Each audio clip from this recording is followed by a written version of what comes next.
Yeoman, Yes, sir? make the Admiralty from Prince of Wales. Tell them the Hood has blown up. Aye, aye, sir. Gaijin has announced the HMS Hood is coming to War Thunder, so let's take a look at the history, the tech specs, and finally how it's going to look in War Thunder today. So let's get started. By the way, I'm Old Dead Man, your host. We're looking at War Thunder's website today. We've got the HMS Hood's Devblog, and there's a lot of really good information on this iconic, well-known vessel. The HMS Hood was an Admiral-class battlecruiser built for the British Royal Navy. A storied and famous ship, it was called the Mighty Hood for, amongst other reasons, being the largest warship in the world for 20 years after her commissioning. The ship was laid down in September 1916, intended to be the first of 4 ships of the class, but the Battle of Jutland revealed that there were serious design flaws in this before the keel even hit the dry dock. The 3 other Admiral-class battlecruisers were canceled in favor of a clean sheet new design, leaving the Hood the only ship constructed of the class. She was launched in August 1918 and commissioned in May of 1920. HMS Hood spent several years showing the flag in various parts of the world, including the United States, South Africa, India, Australia, and way more. In 1924, she escorted the battlecruiser HMAS Australia out to sea for scuttling.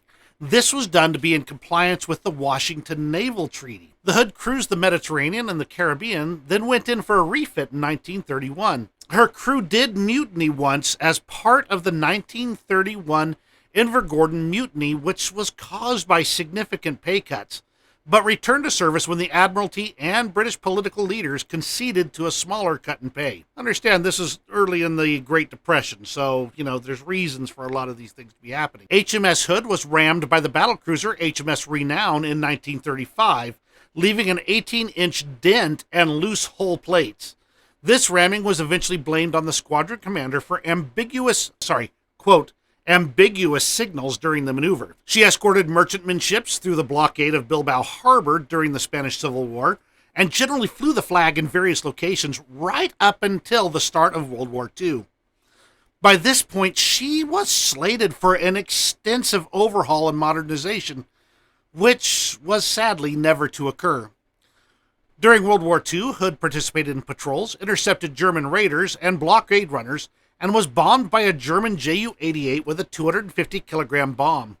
She participated in the destruction of the French fleet at Mers el-Kabir, itself a controversial action during the war. Despite receiving a brief refit, she was still in really poor condition at the start of the Battle of Denmark Strait in May 1941. Much has been published about this battle, the ship, the circumstances, everything. HMS Hood and Prince of Wales intercepted the German battlecruiser Bismarck and the heavy cruiser Prinz Eugen. Knowing the weakness to plunging fire his ship had, Admiral Holland ordered the Hood and Prince of Wales to close at speed with the German vessels, turning to engage when he felt they were close enough to avoid plunging fire. As she closed, the Hood fired on the lead German vessel, believing it to be the Bismarck, but her aging radar equipment couldn't tell her what Prince of Wales' modern radar and its radar officer already knew. She was engaging the wrong target. At 05:52 hours, HMS Hood opened fire on the Prinz Eugen, drawing return fire from both Prinz Eugen and the following battleship Bismarck.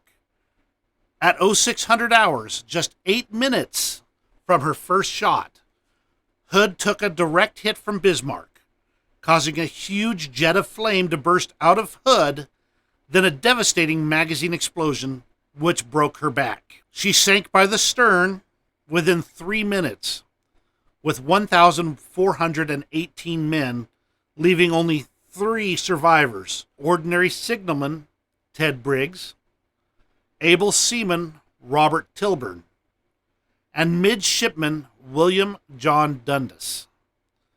These 3 men were rescued 2 hours after the sinking by the destroyer Electra. HMS Hood was 860 feet 7 inches long, 104 feet 2 inches abeam, with a draft of 32 feet. Her 24 Yarrow boilers drove 4 geared steam turbines into 4 shafts, for a total of 144,000 shaft horsepower and a top speed, as designed, of 32 knots, though her worn-out World War II incarnation would top out at about 30. As built, she was armed with 8 15-inch guns and twin mounts, 12 5.5-inch guns, 4 4-inch AA guns, and 6 21-inch torpedo tubes.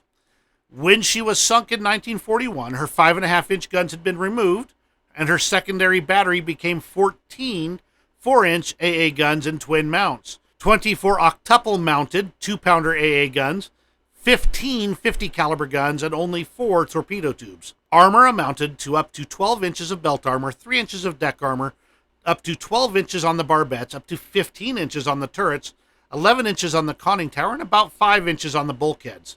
She was crewed by 1,433 men. In War Thunder, HMS Hood will be joining the British Rank 5 Blue Water Fleet in what appears to be the late armament configuration, though with some apparent variation, such as only 2 submerged torpedo tubes. She'll have a crew consisting of 1,418 sailors and officers. My opinion, in War Thunder, the Hood's going to be pretty good. It's going to be within, well within the range where plunging fire should not be a problem. And its big crew and punchy armaments will do a tremendous job knocking out other vessels. She does, she's got the goods. She's got the armor and armaments to punch it out with even the biggest boys in the game. Let me know what you think of the Hood below in the comments. Give me a thumbs up if you enjoyed this video. And hey, look up the Hood sometime.